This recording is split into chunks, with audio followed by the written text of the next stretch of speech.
அஸ்ஸலாமு அலைக்கும் வரஹ்மத்துல்லாஹி வபரகாத்துஹு. அல்ஹம்துலில்லாஹி ரப்பில் ஆலமீன் வல் ஆகிபத்து லில் முத்தகீன் வஸ்ஸலாத்து வஸ்ஸலாமு அலா ரசூலில்லாஹி ஸல்லல்லாஹு அலைஹி வஸல்லம் வ ஆலிஹி வ ஸஹ்பிஹி அஜ்மாயின். அம்மா பாத். கண்ணியமிக்க எல்லாம் அல்ல அல்லாஹ் சுப்ஹானஹு வ தஆலாவின் நல்லடியார்களே, சகோதரர்களே, அல்லாஹுடைய கிருபையால் நம்முடைய அக்ஸா மஸ்ஜிதில் ஒவ்வொரு வாரம் ஞாயிற்றுக்கிழமை மகரிப் தொழுகைக்கு பிறகு 10 நிமிடம் அல் குர்ஆனின் வசனத்தை ஓதி படித்து அதனுடைய அர்த்தத்தை புரிந்து அதற்கான சிறிய விளக்கத்தை பார்த்து வருகிறோம். இன்றைக்கு நாம் பார்க்க இருக்கிற வசனம் சூரத்து நூர் என்று சொல்லக்கூடிய 24வது அத்தியாயத்துடைய 30வது மற்றும் 31வது வசனத்தை பார்க்க இருக்கிறோம். இந்த வசனத்தில்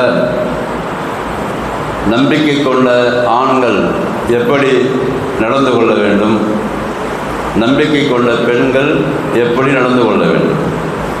நடந்து கொள்ள வேண்டும் என்று சொன்னால் வெளியிலே செல்லும் பொழுது,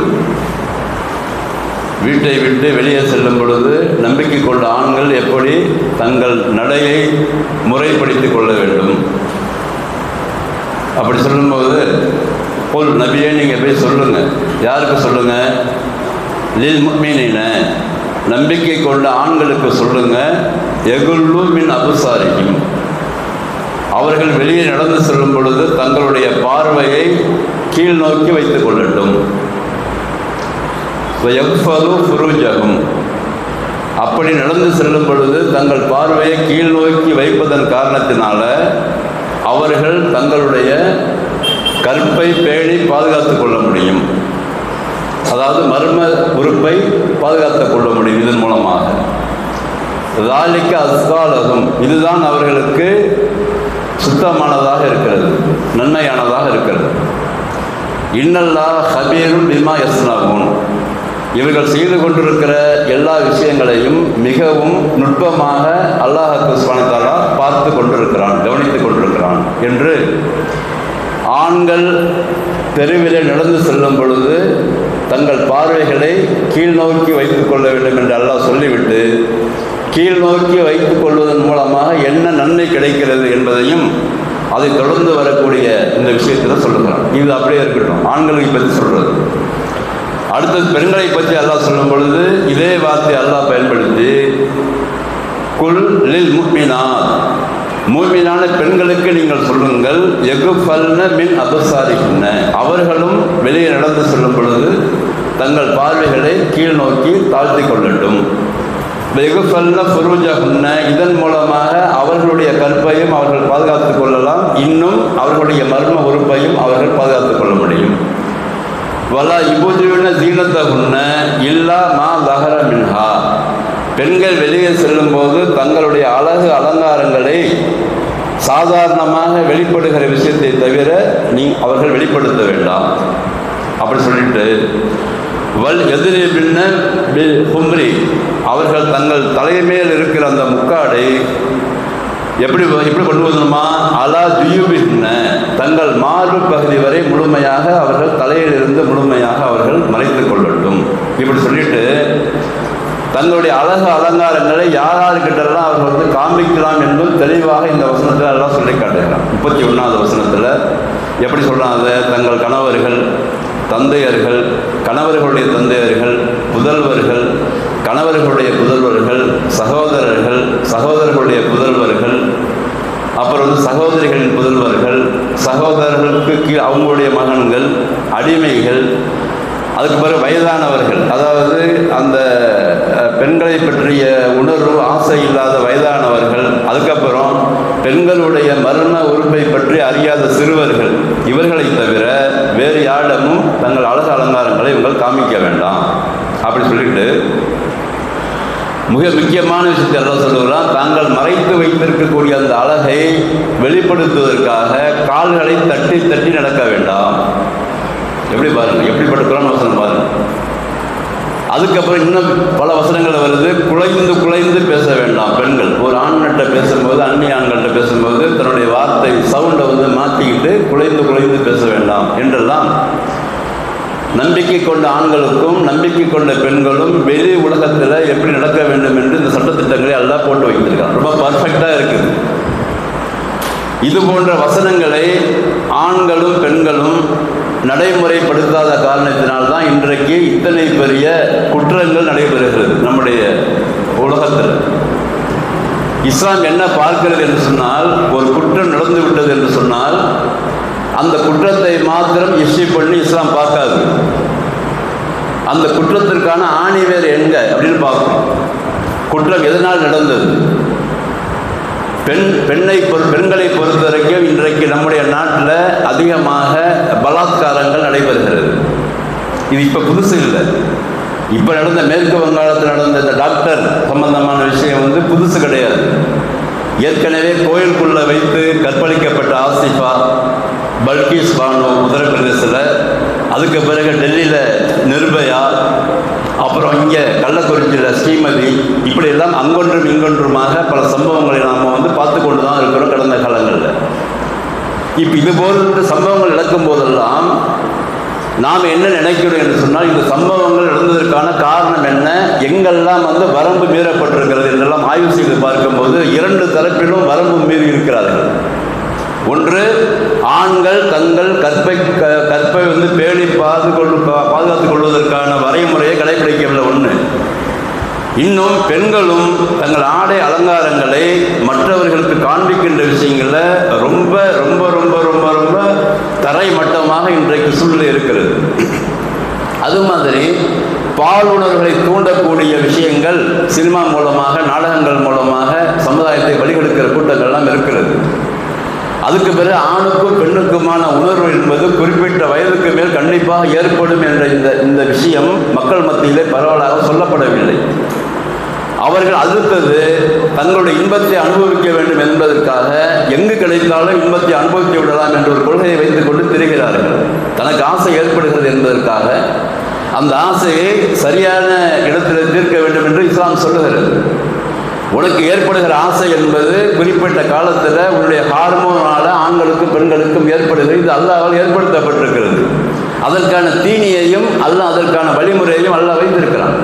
ஆண்களுக்கு உணர்வு ஏற்படுகிறதா, பெண்களுக்கு உணர்வு ஏற்படுகிறதா, அதற்கான சட்டத்திட்டங்களை உட்படுத்தி அதற்கான திருமணம் செய்ய வேண்டும். திருமணம் செய்து அது எந்த முறைப்படி செய்ய வேண்டுமோ அந்த முறைப்படி செய்து அந்த இன்பத்தை நீ அனுபவிக்க வேண்டும்.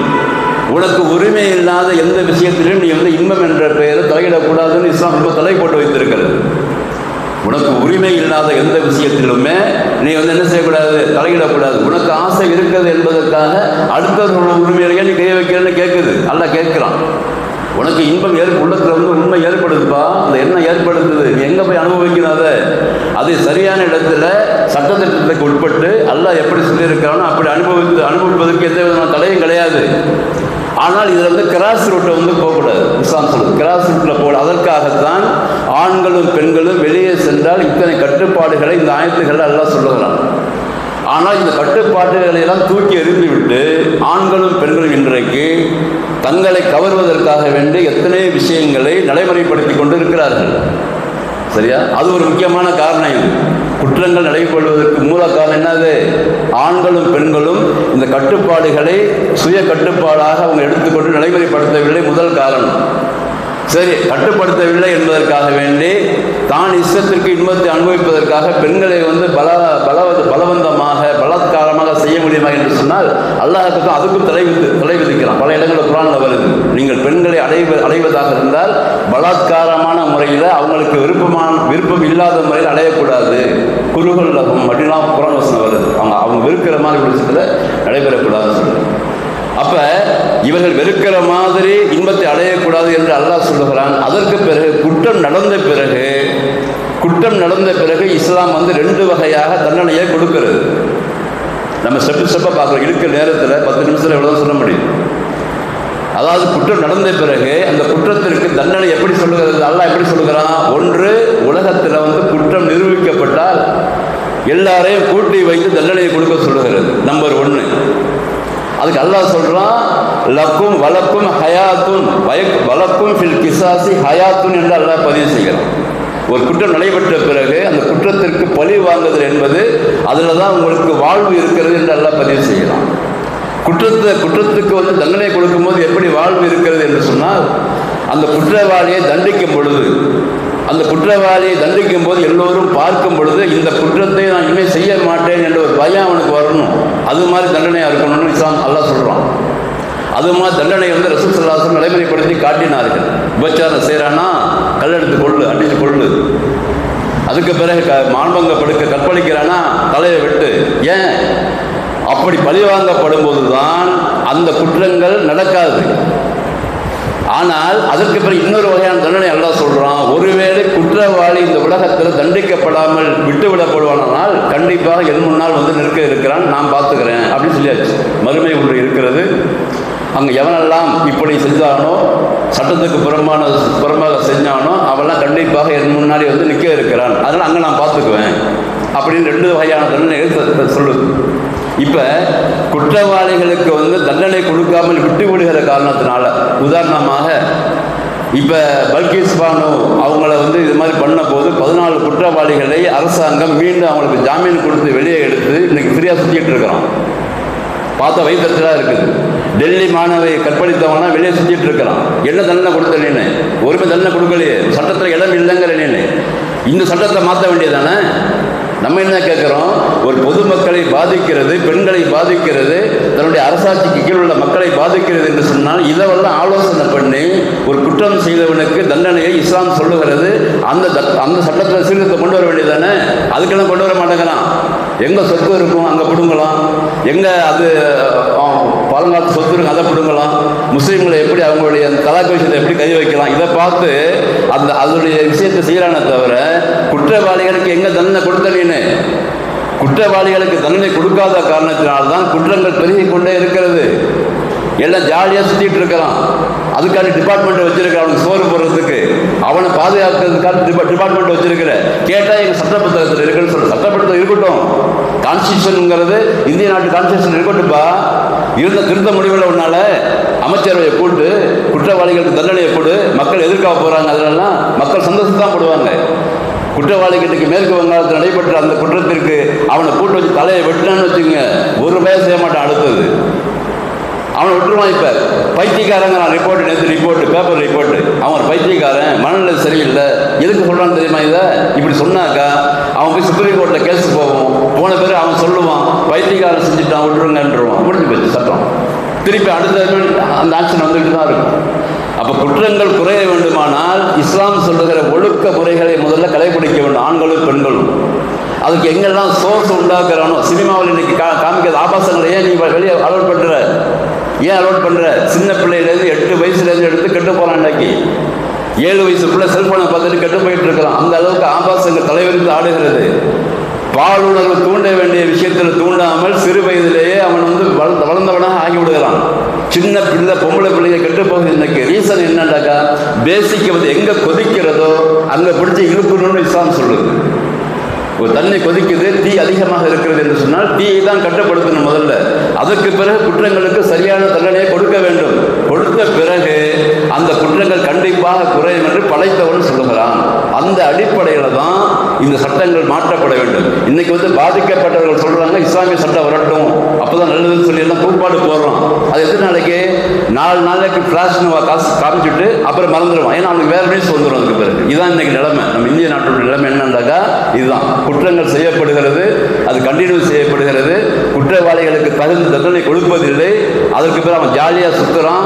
அதனால அவனுக்கு தைரியம் வந்து விடுகிறது. இது போன்ற சம்பவங்கள் நடந்து கொண்டே இருக்கிறது.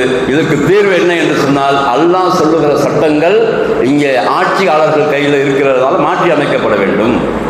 அல்லாஹ்வுடைய குறைஞ்சபட்சம், வேறு சட்டங்கள்லாம் அப்புறம் பார்த்துக்கோ, குறைஞ்சபட்சம் குற்றவாளிகளுக்கான தண்டனையை கொண்டாந்து வை, சட்டத்திற்கு கொண்டு வை, பார்லிமெண்ட்டில் கொண்டு வரும்போது அது நடைமுறைப்படுத்தப்படும் போது அது சரியாக குற்றங்கள் குறையும் என்று அல்லாஹ் சொல்லுகிறான். அப்போ இஸ்லாம் சொல்லுகிறது என்னன்னு சொன்னாக்கா, ஆண்களும் பெண்களும் ஒழுக்கமாக இருக்க வேண்டும். எந்த அளவுக்கு மைனாரிட்டி ஆயத்து சொல்லலாம் பாருங்க, அந்த அளவுக்கு ஆண்களும் தலையை பிடிந்து கொண்டு போகணும்னு அல்லாஹ் சொல்கிறாங்க. சில பேர் சொல்லுவாங்க பெண்கள் தான் பிடிச்சிக்கிட்டு போகணும், ஆண்கள் நிமிந்துட்டு போகணும். அப்படிலாம் கிடையாது. பெண்கள் ஆண்களும் நம்பி கொண்ட ஆண்கள் தன் பார்வைகளை தாழ்த்தி கொண்டு செல்ல வேண்டும். நம்முடைய பார்வை அடுத்த பெண்கள் மீது விழக்கூடாது. அடுத்தவன் இப்போ ரசூலுல்லாஹ் சொல்றாங்க, பாவங்களிலேயே பெரிய பாவங்கள் என்பது அடுத்தவனின் மனைவியோடு விபச்சாரம் செய்யும். இப்படி ஹதீஸ் இருக்கு, இந்த வாசகம் அப்படியே இருக்குது ஹதீஸ்.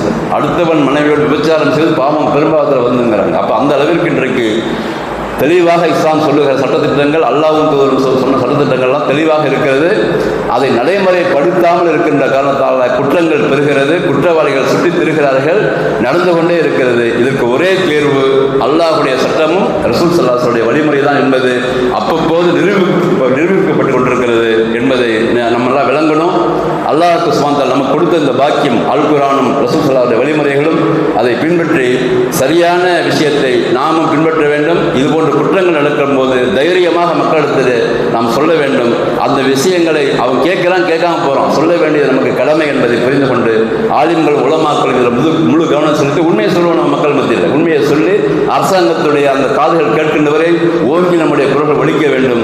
அதற்காக நாம் எல்லாம் பாடுபட வேண்டும். வல்ல ரஹ்மான் நம் அனைவருக்கும் அனுப்பிவானாக. வாஹிரு தவானா அல்ஹம்துலில்லாஹி ரப்பில் ஆலமீன். அஸ்ஸலாமு அலைக்கும் வரஹ்மத்துல்லாஹி வபரகாத்துஹு.